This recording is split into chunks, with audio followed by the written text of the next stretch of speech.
오늘은 마태복음 1장 18절에서 25절 말씀입니다. 예수 그리스도의 나심은 이러하니라. 그의 어머니 마리아가 요셉과 약혼하고 동거하기 전에 성령으로 잉태된 것이 나타났더니 그의 남편 요셉은 의로운 사람이라 그를 드러내지 아니하고 가만히 끊고자 하여 이 일을 생각할 때에 주의 사자가 현몽하여 이르되 다윗의 자손 요셉아 내 아내 마리아 데려오기를 무서워하지 말라. 그에게 잉태된 자는 성령으로 된 것이라. 아들을 낳으니 이름을 예수라 하라. 이는 그가 자기 백성을 그들의 죄에서 구원할 자이심이라 하니라. 이 모든 일이 된 것은 주께서 선지자로 하신 말씀을 이루려 하심이니 이르되 보라 처녀가 잉태하여 아들을 낳을 것이요 그의 이름은 임마누엘이라 하리라 하셨으니 이를 번역한즉 하나님이 우리와 함께 계시다 함이라. 요셉이 잠에서 깨어 일어나 주의 사자의 분부대로 행하여 그의 아내를 데려왔으나 아들을 낳기까지 동침하지 아니하더니 낳음의 이름을 예수라 하니라. 아멘. 오늘 말씀은 예수님께서 성령으로 잉태되셨고 그 상황을 요셉이 받아들이고 순종하는 과정을 나타내고 있습니다. 요셉과 약혼하고 동거하기 전에 성령으로 잉태된 것이 나타났다. 나타났다는 것은 다른 사람도 알 수 있는 상황이 되었다는 것이죠. 그래서 19절에 그의 남편 요셉이 그를 드러내지 아니하고 가만히 끊고자 했다고 얘기합니다. 그런데 요셉에 대한 설명이 하나 더 붙어 있는데 그의 남편 요셉은 의로운 사람이라고 되어 있습니다. 여기서 의로운 사람이라는 것은 디카이오시네라는 헬라어 단어를 사용한 것인데요. 정의롭다, 율법을 준수한다 이런 뜻입니다. 그렇기 때문에 원래 그 당시의 율법이라면 남편과 동거하기 전에 임신한 여자는 돌로 쳐서 죽이게 되어 있습니다. 그래서 오늘 말씀은 그의 남편 요셉은 의로운 사람이었으나 그를 드러내지 아니하고 가만히 끊고자 하였다. 이렇게 번역한 것이 자연스러울 것입니다. 그래서 현대어 성경에서는 마리아의 남편 요셉은 의로운 사람이었습니다. 그는 마리아가 사람들 앞에 수치를 당하게 될까봐 남모르게 파혼하려 했습니다. 하는 동기까지 드러내고 있습니다. 그래서 우리가 여기서 알 수 있는 요셉의 모습은 기본적으로 그는 의로운 사람이었지만 그럼에도 불구하고 그 모든 율법의 틀에서 벗어나 사랑을 실천할 수 있는 사람이었다는 것을 알 수 있습니다. 사랑은 허물을 덮어준다. 허다한 죄를 덮어주는 사랑을 말하고 있지 않습니까? 결론적으로 그는 율법에 매여 있는 사람이 아니라 기본적으로 정직하고 의로운 사람이었지만 결정적인 순간에는 사랑을 선택할 수 있는 사람이었다. 생명을 선택할 수 있는 사람이었다. 이것을 우리에게 알려줍니다.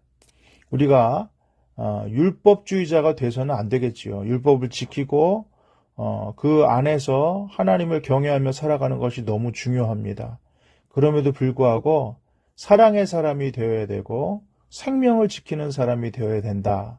그런 것을 오늘 이 요셉을 통해서 우리가 배울 수 있겠습니다. 율법을 지키는 건 중요하지만 율법주의자가 돼서는 안 된다. 율법으로 모든 것을 해결하려고 하면 안 된다라는 것이죠. 자, 이 일을 생각할 때 주의 사자가 현몽했다. 꿈으로 나타났다는 것입니다. 그래서 다윗의 자손 요셉아 내 아내 마리아 데려오기를 무서워하지 말라. 그에게 잉태된 자는 성령으로 된 것이라. 성령으로 잉태된 것은 전무후무한 일이고 들어보지도 못한 일이지만 지금 하나님께서 요셉이 알아들을 수 있는 방법으로 요셉에게 말씀하고 계시다는 것을 알 수 있습니다. 이 일을 생각할 때에 이게 어떻게 된 걸까? 왜 이런 일이 벌어질 걸까? 내가 아는 마리아라면 이렇게 부정한 여인이 아닌데 여러 가지 생각을 했을 것입니다. 그때 하나님께서 알아들을 수 있는 방법으로 말씀하셨다는 것이 중요합니다. 하나님은 언제나 우리가 알아들을 수 있는 방법으로 말씀하십니다. 오늘 요셉에게는 꿈으로 말씀하셨잖아요. 우리에게는 다른 방법으로 말씀하실 수도 있어요. 우리가 신뢰할 수 있는 어떤 사람의 입술을 통해서도 이야기할 수 있습니다. 어떤 경우에는 TV를 보다가 영화를 보다가 신문을 보다가 책을 보다가 아니면 성경을 보다가 하나님께서 자기에게 하시는 말씀을 들었다고 하는 이야기들을 종종 듣습니다. 어찌되었든 간에 하나님께서는 이 온 우주 만물에 우리를 둘러싼 모든 것을 활용하셔서 우리가 들을 수 있게 말씀하신다는 것이 중요합니다. 요셉이 얼마나 머리가 복잡했겠습니까? 그 상황을 겪어보지 않은 사람은 모르지요.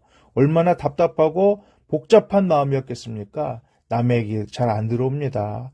그런데 요셉에게 꼭 맞는 방법으로 말씀하셨다. 오늘 우리에게도 하나님께서 꼭 맞는 방법으로 말씀하시는 하나님이심을 믿으시기를 바랍니다. 자, 그때 아들을 낳으리니 이름을 예수라고 하라고 명령을 합니다. 그래서 그가 자기 백성을 그들의 죄에서 구원할 자이심이라 이렇게 이야기했죠. 자, 이 모든 일이 된 것은 주께서 선지자로 하신 말씀을 이루려 하심이니, 주께서는 하나님이죠. 하나님이 선지자를 통하여, 예언자를 통하여 하신 말씀을 성취하시기 위해서 지금 이런 상황, 어떻게 보면 위험하고도 오해할 수 있는 그런 상황이죠. 선지자를 통해서 하신 말씀을 이루려 하심이다. 이사야 말씀인데요. 보라, 처녀가 잉태하여 아들을 낳을 것이요 그의 이름은 임마누엘이라 하셨으니 이를 번역한즉 하나님이 우리와 함께 계시다 함이라. 하나님이 함께 하신다, 임마누엘이다 하면서 처녀가 잉태하여 아들을 낳을 것이다.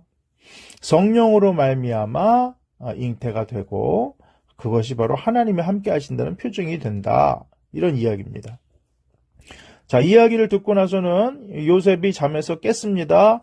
그리고 주의 사자 천사의 분부대로 행하여 첫 번째 아내를 데려왔죠. 분부대로 했습니다. 여러분, 내가 이해되지 않는 상황에서 아무리 꿈을 꿨다고 해도 이게 쉬운 일은 아니잖아요. 데려왔죠. 그래도 내 뜻과 다를지라도 내 뜻을 꺾고 이해되지 않더라도 순종하며 나가는 게 순종의 모습이죠. 내가 이해되는 것만 순종하겠다. 여러분, 그런 순종이었다면은 성경에 있는 수많은 순종의 모습은 우리가 보지 못했을 겁니다. 대부분의 경우는 이해하기가 어려운 것들입니다. 아브라함에게 내가 내게 지시할 땅으로 가라 그러는 게 이해할 만합니까?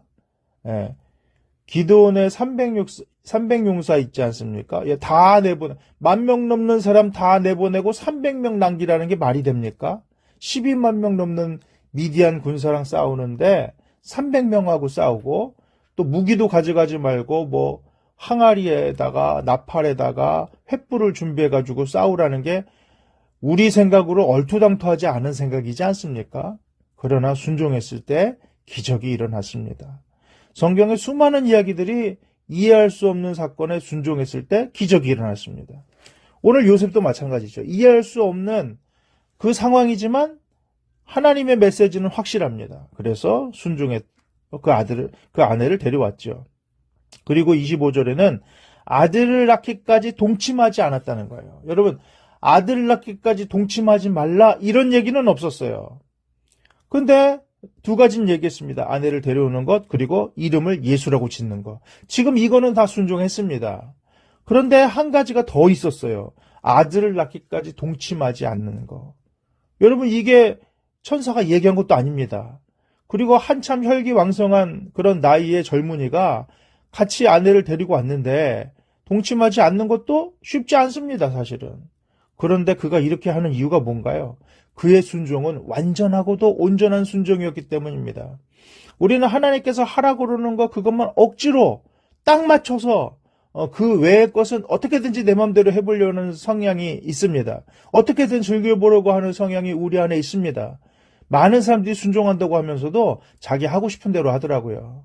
그러나 오늘 요셉이 순종하는 모습을 보면서 순종이란 이런 것이구나라는 것을 깨닫게 됩니다. 마치 예수님께서 본인이 하고 싶으셔가 아니라 어린 아기의 모습으로 어떻게 보면은 이렇게 불륜을 통해서 만약에 임신한 것처럼 그렇게 오해를 받을 수 있는 상황으로 순종하여 아기의 모습으로 성육신 하셨잖아요. 그게 순종이듯이 요셉 역시 혹시라도 하나님의 의도에 흠집이라도 날까 하여 혹시라도 이 성령으로 잉태된 이 메시아가 내 아들이라는 오해를 받을까 하여 아들을 낳기까지 동침하지 않았다는 거예요. 이 진짜 순종은 뭡니까? 하나님의 뜻이 온전히 이루어지도록 그 모든 상황에서 내가 할 수 있는 최선을 다하는 게 이게 바로 순종이라는 것이죠. 이 순종의 모습을 오늘 요셉이 우리에게 보여주고 있습니다. 요셉이 뭐 대단히 공부 많이 했습니까? 대단히 지위가 높은 사람이었습니까? 그는 비천한 목수였습니다. 그럼에도 불구하고 그가 왜 다윗의 자손이면서 메시아 예수 그리스도의 아버지가 될 수 있었는가를 다시 한번 생각해 봅니다. 온전한 순종의 사람을 통하여 하나님은 온전한 영광을 받으시는 것입니다. 오늘 이 말씀을 기억하시면서 우리의 삶 가운데 우리는 껐떡하면은 율법주의자로 전락하기가 쉽습니다. 자기 의가 강하기가 쉬워요. 순종한다고 하면서도 결국 내 뜻대로 하기 쉽습니다. 하지만 요셉의 모습을 바라보면서 율법의 매인자도 아니고 그는 사랑의 매인자였고 그는 하나님의 말씀이 확실하다면 어떻게 해서든 최선의 결과를 냈기 위하여 하나님의 영광을 가리지 않기 위하여 모든 것을 다하는 사람이었다는 것을 오늘 말씀을 통해서 배우게 됩니다. 우리 또한 온전한 순종의 사람이 되어서 하나님의 영광 가리지 아니하고 하나님의 뜻대로 귀하게 쓰임받는 생명의 통로로 쓰임받는 생명을 살리는 데 쓰임받는 저와 여러분이 될 수 있기를 주님의 이름으로 축복합니다. 아멘.